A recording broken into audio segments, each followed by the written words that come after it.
इसलिए हे महाबाहो, अपनी इंद्रियों को अपने वश में रखो, स्वयं ही उनके वश में ना हो जाओ।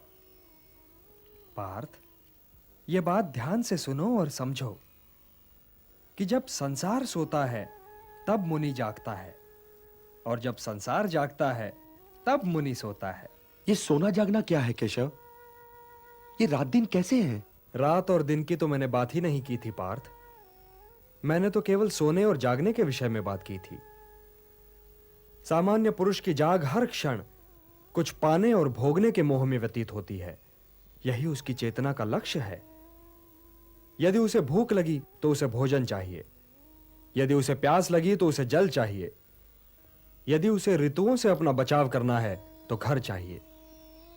उसकी सोच आत्मनिष्ठ है, परंतु मुनि अर्थात स्थितप्रज्ञ की सोच वस्तुनिष्ठ है।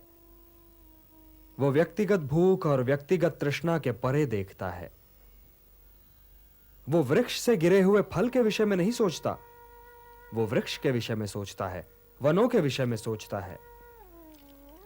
सामान्य मनुष्य को ईंधन के लिए लकड़ी चाहिए, तो वो वृक्षों को तब तक काटता चला जाएगा जब तक वन नष्ट न हो जाएं। परंतु मुनि प्रकृति में वनों के महत्व के विषय में सोचता है, प्रकृति के संतुलन के विषय में सोचता है, वनों और ऋतुओं के संबंध के विषय में सोचता है। इसलिए हे पार्थ, जो सामान्य पुरुष की इंद्रियों के लिए दिन है वो मुनि के लिए रात है, क्योंकि वो तो इंद्रियों की सीमा को पार कर चुका है। और जो सामान्य पुरुष की इंद्रियों के लिए रात है वो मुनि के लिए दिन है, क्योंकि उसी सन्नाटे में मुनि की चेतना का सूर्योदय होता है। मुनि की रुचि सामने की समस्याओं के साथ साथ उन समस्याओं के समाधान में भी है, और यही उसे सामान्य पुरुष से अलग करती है पार्थ। या निशा सर्वभूतानां तस्याम जागृति संयमी, यस्याम जागृति भूतानि सा निशा पश्यतो मुनेः। हे पार्थ, सत्य इंद्रियों की पहुंच के बाहर है।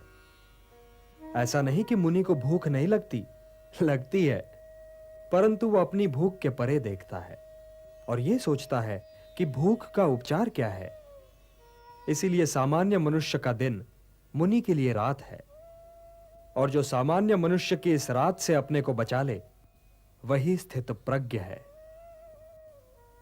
सामान्य मनुष्य तो उन नदियों की भांति है जिन्हें व्याकुलता बहा ले जाती है, परंतु उन्हें अपने मार्ग का ज्ञान नहीं होता।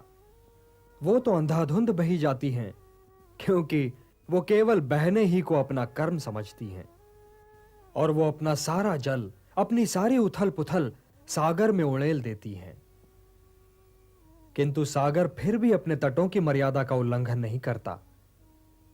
इसी प्रकार कामनाओं की नदियां सामान्य मनुष्य को तो बहा ले जाती हैं, परंतु जब वो मुनि तक आती हैं तो मुनि उन्हें समेट लेता है और अपनी मर्यादा का उल्लंघन नहीं करता। हे पार्थ, तुम भी सागर बनो। सागर मुनि है, सागर ज्ञानी है। तुम भी ज्ञानी बनो पार्थ, क्योंकि ज्ञान ही उत्तम है।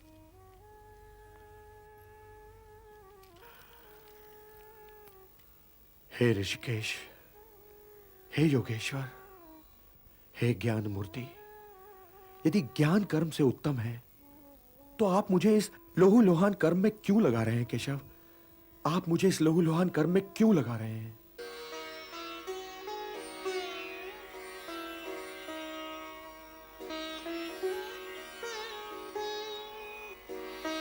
हे केशव, आपने तो मुझे उलझा दिया। यदि ज्ञान कर्म से उत्तम है तो फिर मैं यह भयानक कर्म करूं क्यों? क्यों युद्ध करूं केशव? क्यों न मुनि बनकर मौन समाधि में चला जाऊं? मैं कल्याण का मार्ग पूछ रहा हूं केशव। कृपया मुझे मार्ग दिखलाइए केशव, मुझे मार्ग दिखलाइए। लोकेस्मिन् द्विविधा निष्ठा पुरा प्रोक्ता मया नघ, ज्ञान योगेन सांख्यानाम कर्म योगेन योगिनाम। हे निष्पाप अर्जुन, संसार में दो प्रकार के लोग होते हैं, अंतर्मुखी और बहिर्मुखी। जो अंतर्मुखी होते हैं वे स्वयं के भीतर जाकर ईश्वर को देखते हैं। यही ज्ञान योग है।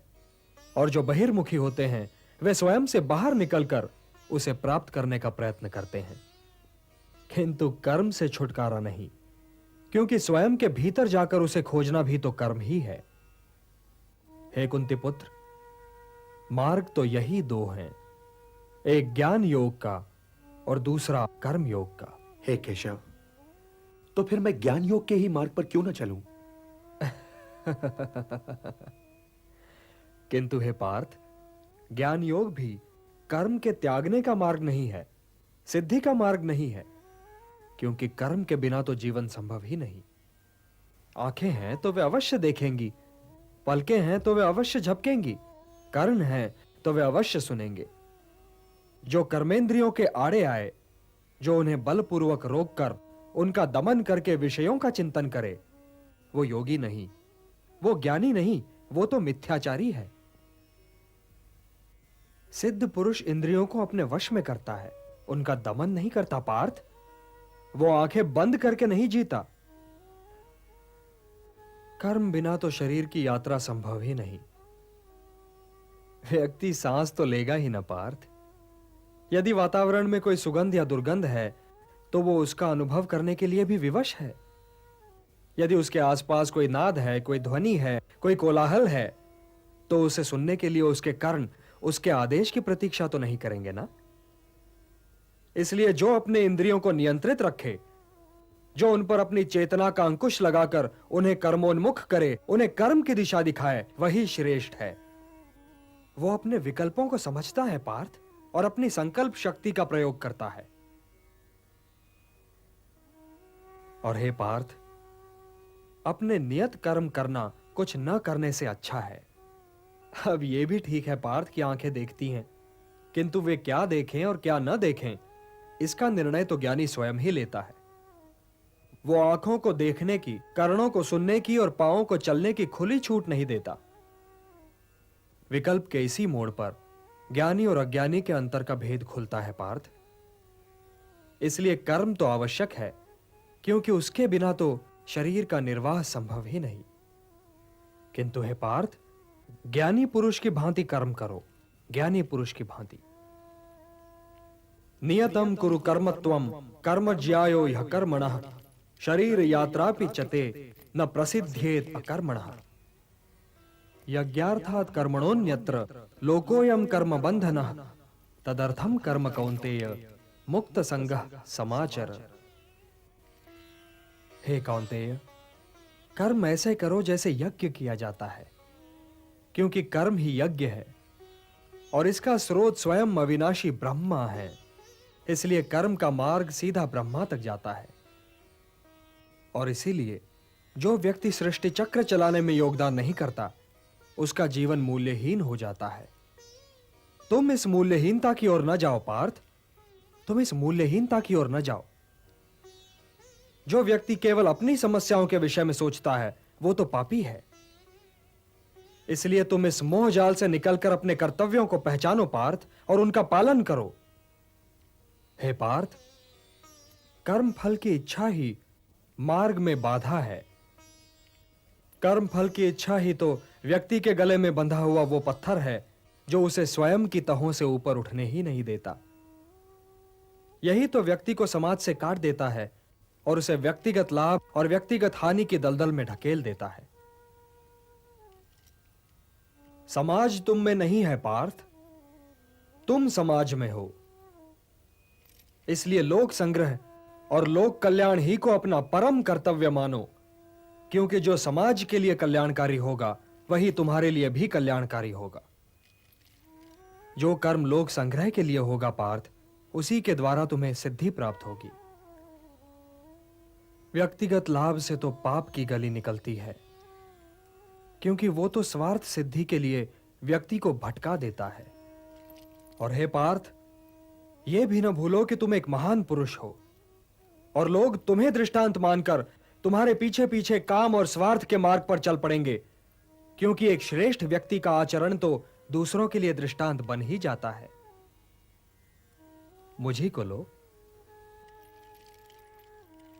न मे पार्थास्ति कर्तव्यम त्रिषु लोकेषु किंचन नानवाप्तम अवाप्तव्यम वर्त एव च कर्मणि।